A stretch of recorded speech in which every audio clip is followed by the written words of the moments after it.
Yes, people, Gully Chris reactions, and I don't think we need an introduction. Okay? If you saw part one, you know what it is. Top 10 scary SCPs that could end the world, part 2. Let's go. The SCP won't let me be or let me be me, so let me see. Honestly, I have that song in my head every single time I mention the SCP. Shout out controversy. Hello, why not sing it out loud? Hi guys, welcome back to the most amazing channel on the internet. I am your host, Miss Rebecca Felgate, and today we are back at it again as I talk the top 10 scary SCPs that could end the world. You're very, very welcome. Before I get into this video, I want to ask you guys what you are most afraid of. Now, I've said it once, I've said it twice, I'll say it thrice. I hate jelly, especially nature-made jelly. Like, natural gelatinous clumps are a hard no from me. Also, something I want to tell you, did you know that we have a most amazing Facebook page? You do now. We are doing a cash giveaway over there right now, so why not head on over? All you have to do is go to the page, and like the most recent post. Do comment to let us know that you've done it. Bon chance, my friends. May the odds be ever in your favour. Okay, SCPs, what have you got for me? Let's start things off sweetly at number 10. We have SCP-2396. SCP-2396 is part of the Curious Mister series, although the SCP is the only miss of the collection of 20. Also known as Miss Sweetie, 2396 is an 8-foot female humanoid weighing 22 pounds with natural pink hair. I can climb that tree. She has a small tattoo that reads, "From Little Misters by Dr. Wondertainment," which is worth remembering. She needs to constantly be fed sugar. If not, she feels great pain. The only thing is, though, when she does eat the sugar, she starts becoming unbearable to be around, but just for males. She produces little hard candies known as SCP-2396As, especially when she's stressed. Now, these appear in densely populated areas and are harmless if ingested by females, but if they're eaten by males, then the men are slowly turned into life-size hard candy. Sometimes life-size hard unicorn candies. Yay! Nay. These then become totally subservient to women who can order them to do what they want. Now, while this sounds both fun and kind of delicious, turning half of the population into hard candy zombies would be pretty awful, and humanity could no longer reproduce unless there's some kind of creepy, sweet, sticky half-breed plot hole, but honestly, I'm not sure I want to be any part of that, or we should mention it here. Oh, this is wild.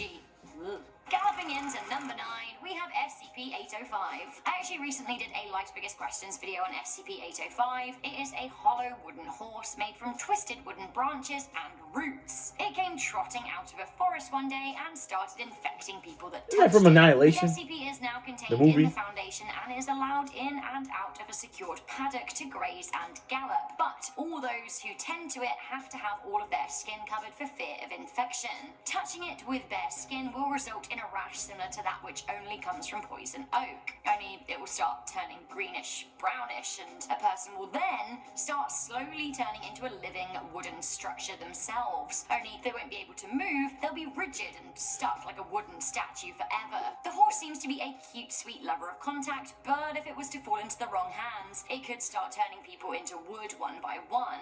And what if there are more poison ponies out there? Also, is it really a nice horse, or is it a scheming trotter? Okay, we've had fun with candy queens and ponies, but shall we get serious? What about a spider lady that will eat you alive limb by limb? Serious enough for you? Limb by limb, we are gonna cut them down. Oh, hello, old Baba Yaga. I also made a Life's Biggest Questions video on her. She is a horrifying spider witch. SCP-352 is class Keter, which basically means that she'll kill you and she won't care. Before she was captured in a woodland in Russia, she had already murdered an entire village that we know of. She now resides in a locked cell and is serviced only by robots. Presenting as a decrepit old lady, SCP-352 is covered in tiny long hairs that grow at will. If touched, they infect humans with an enzyme that breaks down their logical brains. They are no longer able to perform simple cognitive tasks. Some even display signs of euphoria. It seems that SCP-352 then bites. She uses her hair as a web and then dismembers and eats her prey.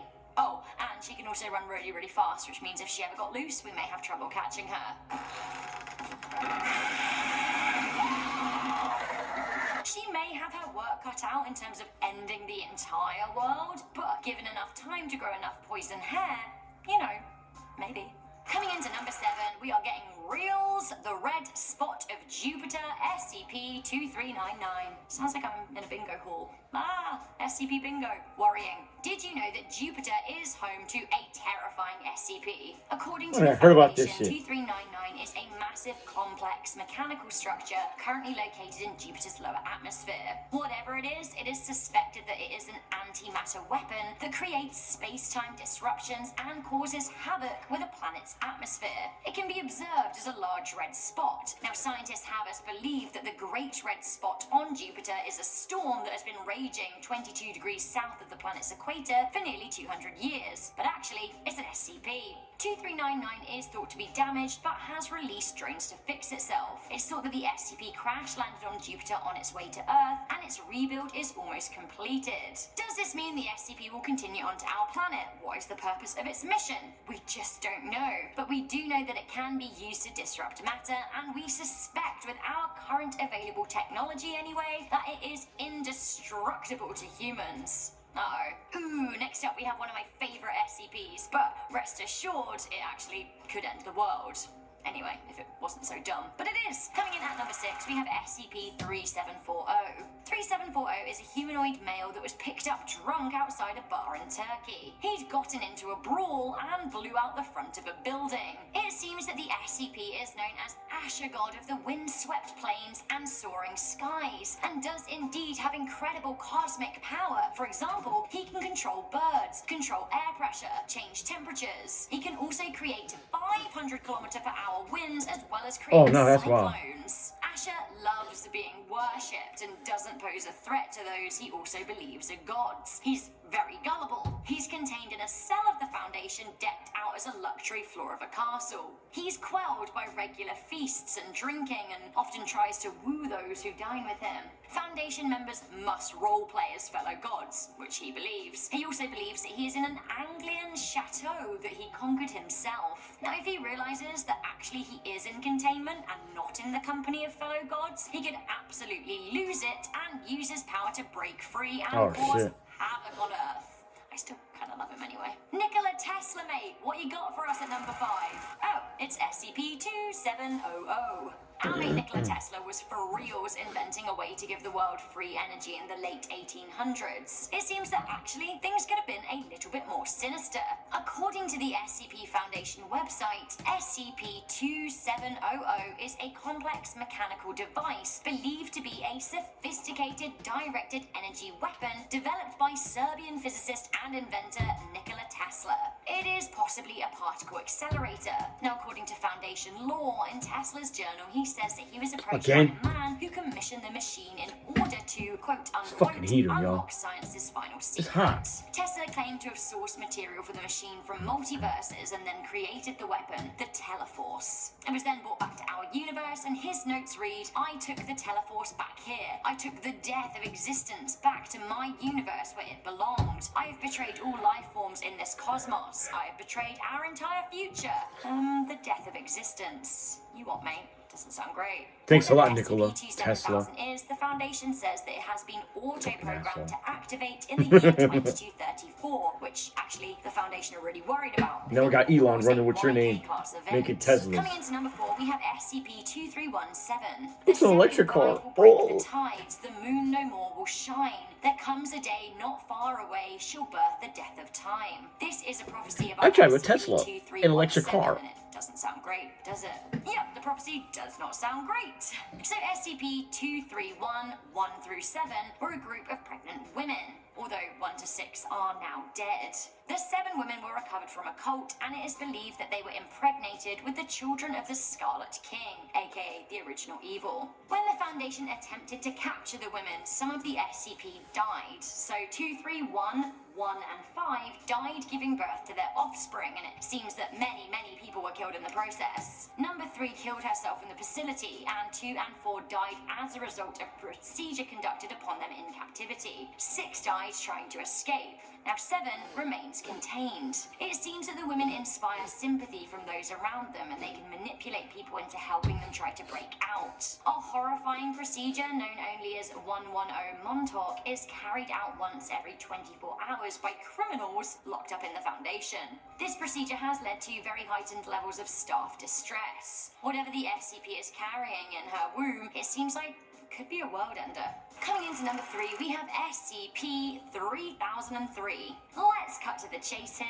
SCP-3003 is an Earth-sized planet orbiting a star 208 light-years away from Earth. The planet is infected with beetles that act as parasites on humans, allowing the beetles to control the population. The planet also contains a device that, if activated, could open a portal between SCP-3003 and Earth. So, should that open up, hello, people controlling parasites coming at us, trying to infect us. I don't like beetles anyway. Coming into number 2, we have SCP-2317. SCP-2317 is an old 19th century wooden door originally constructed as a basement door from a Massachusetts brownstone. These days, though, it serves as a door to another reality. Cool. The only thing is, though, in the other reality, there is a 200-kilometer tall humanoid that is known as the Planet Eater, or SCP-2317-JK, who wants to, eat the planet, destroy the world. The good news is the Planet Eater has been contained by 7 strong ancient bones, but the bad news is that 6 of them are broken, leaving just 1 between us and unleashing the beast that wants to destroy the planet by gobbling it up into his big beastly belly. Some speculate that 2317 is an incantation of the Scarlet King himself. Okay, we are here, we're at the number 1 spot. What evil is awaiting us? Coming into number 1, we have Mr. Wondertainment. What we do know is that the elusive Mr. W has created 20 SCPs, including Miss Sweetie, who was at number 10. Indeed, the man, if he is a man or even a human, created the 20 collectible Little Misters. I'll give you a quick run-through of all of them. Mr. Chameleon. He is a sentient entity made of protons who can match its background. Mr. Headless is a headless man who can still perform tasks that usually require a head. Mr. Forgetful is a person with a peanut allergy. He's a humanoid with amnesia. Mr. Shapey is a transforming morphing creature. Mr. Soap is a humanoid that exudes a soapy liquid and can float humans in bubbles, which sounds kind of fun. Mr. Hungry is a humanoid who needs to eat 2,000 calories every 2 hours, if not he'll lose it and start consuming matter around him. Mr. Brass, I'd watch out for him. He's an automaton, a humanoid made of brass who was mistaken as a god by a cult before it ended up in containment. Then there's Mr. Hot, who has a weird ability to predict if a person has a child and also know what product that child desires the most. Really weird. Miss Sweetie, she's the only female. We talked about her, turning men into candy and then controlling them. Also creepy. Mr. Life and Death is an SCP that goes through the entire cycle of life and death every 75 minutes, which sounds exhausting. Mr. Fish is a humanoid just like you and I, except he has a head of a fish, which is super creepy. Mr. Moon is a man whose face appears and disappears along with the lunar cycle. Mr. Laugh is a clown that makes you laugh so hard that you can't breathe and you die. Discontinued and mysterious Mr. Red. I don't know much about him at all, to be honest. Then there's Mr. Money, who Is that trades Mr. Beast? himself for human possessions. There's Mr. Lost. He's a free SCP who simply wanders the Earth. There's Mr. Mad, who actually does seem criminally insane. Mr. Scary, who, get this, is a partially submerged steel structure with a large saltwater reservoir, who corrodes people on sight. Mr. Stripe has the baffling ability to turn people into stripes. And finally, there is Mr. Lie, but we aren't supposed to know about him. Whew. So, what on earth could someone want with compiling this collection of life-size, living, breathing odds and sods? They all have a slight underlying theme of consumerism, and also how on earth can someone create an SCP? Let me know. Mr. Tesla did it with the help of a mysterious entity. Some speculate that Dr. Wondertainment is that entity, or perhaps could be an entity from the Church of the Broken God. Others speculate that Mr. Wondertainment is the creator of all SCPs out there of all time, or maybe is an incantation of the Scarlet King, and God, I've gone cross-eyed. This is simply too much to think about. Too much SCP for one day. My brain has gone to goo. Maybe I've been infected by a weird SCP. Sounds like a symptom. What did you guys think to this list? Do let me know. My brain's going to goo, and I'm about to go goon. goon. You the most. Before I go, I'm just going to read some comments from part 1. Just Chill for Life said, and at number 1, the Scarlet King. Me, I called it. You did. He evil. Atomic Fiend said there are many SCP-001s I personally like when day breaks. Yes, Jack told me all about this and I will include it in a future list. Furry Huntress said, Oh yeah, I heard. my favourite SCPs are the Plague Doctor and the Mask. They're just so cool. The Mask is said to be from SCP-701's realm, which I found really interesting. Honestly, I'm really scared of Plague Doctors as historical figures, so translating them into SCPs that can literally turn me into molecular goo does, once again, really freak me out. Honestly, I feel like I'm hyperventilating. I just need to leave the SCPs. They won't let me be, or let me be me, so let me leave. I'm your host, Rebecca Felgate. I hope you liked this video. Give it a thumbs up. Oh man, hey, that was pretty good. Fucking SCP Foundation. Yeah, whoever created it, I forgot the dude's name. But yeah, like for example, like the Backrooms. I think that's all King Pixel. I think that was his idea, if I'm not mistaken. I mean, I gotta look this up. Well, I'm bugging. Okay, for the Backrooms, the origin of the Backrooms idea began on 4chan in 2019 as a creepypasta. It was a response to a call for off-feeling images combining an unsettling photo of an empty office with a story about falling out of reality into a labyrinth of yellow rooms and buzzing lights. The original post was anonymous and its author has never been confirmed, though it is speculated to be a user from the Something Awful forums. Popularizer. Kane Pixels, of course. Kane Parsons is the creator, most associated with modern Backrooms. He developed the concept into a series of viral found footage style videos that explore the lore in its various levels, bringing it to mainstream attention. He's got an interview. I gotta watch that shit. He's getting interviewed. I definitely gotta watch that. But yeah, I like how he did it though, because it's like some people are like, oh, I think the Backrooms are better as just being, you know, you're in another reality or dimension with no monsters. You're just alone until you fucking just die of hunger or some shit. But it's kind of like the Stranger Things type shit. Like you're in another dimension now with evil, malevolent beings. You know what I'm saying? Almost very, very similar to the SCP Foundation. Okay, so the SCP Foundation was created by anonymous 4chan users with the initial SCP-173 being posted by the user Moto42 or Moto42 in 2007. A separate user, Fritz Willie, created the SCP Foundation wiki on Wikidot in 2008, migrating early articles and becoming the first administrator. Original post, the very first SCP file, the creepypasta about SCP-173, was posted on the X Paranormal board of 4chan in 2007 by a user who later identified as Moto42. Website creation. After the concept gained popularity, the official SCP Foundation website was created on Wikidot in 2008. Fritz Willie, also known as the administrator, founded the site, saved the early articles from a previous wiki, and established the first administrative team.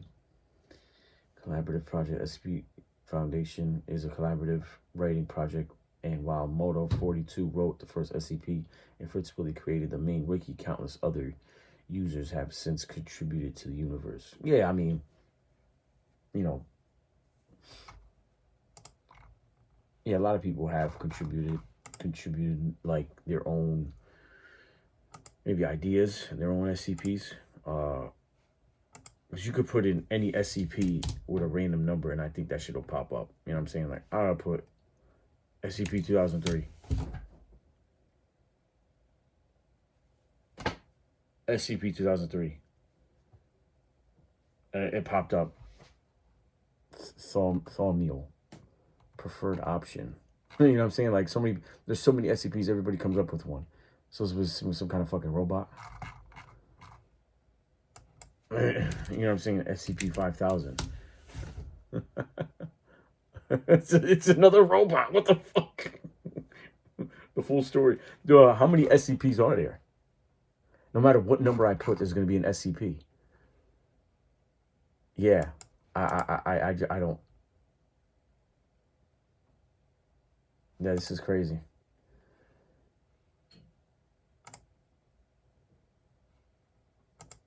Wow. But Yeah. Oh, here we go. Wesley Williams, also known as Model 42 or the USS Walrus, is a confirmed creator of SCP-173 and the technical founder of the SCP Foundation itself. Moto 42 does, in fact, have a Steam account. He has been using Steam since April 3rd, 2004. Steam existed that long? Damn. That's not no shit. He has a total of 326 games on his account. And as of November 10th, 2025, he also is in SCP group on Steam, but surprisingly doesn't have any roles.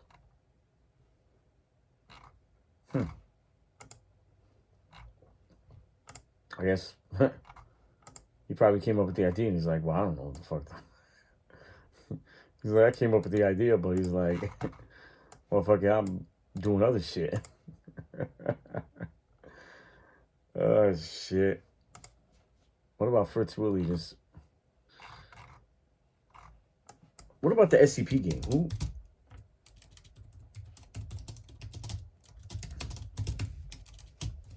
created the SCP game? Jonas Regalis Rakonen. Okay.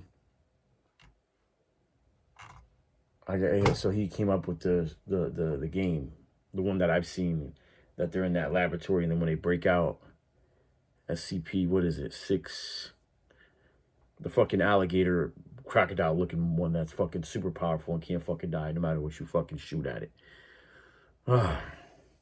Anyway, this is a lot. I gotta probably just watch another video on a full explanation of that shit and like who's everybody's responsible for both. But yeah, well, obviously, well, that's what the back rooms, whatever. But oh my god, this is a lot for me. My ADHD brain hurts.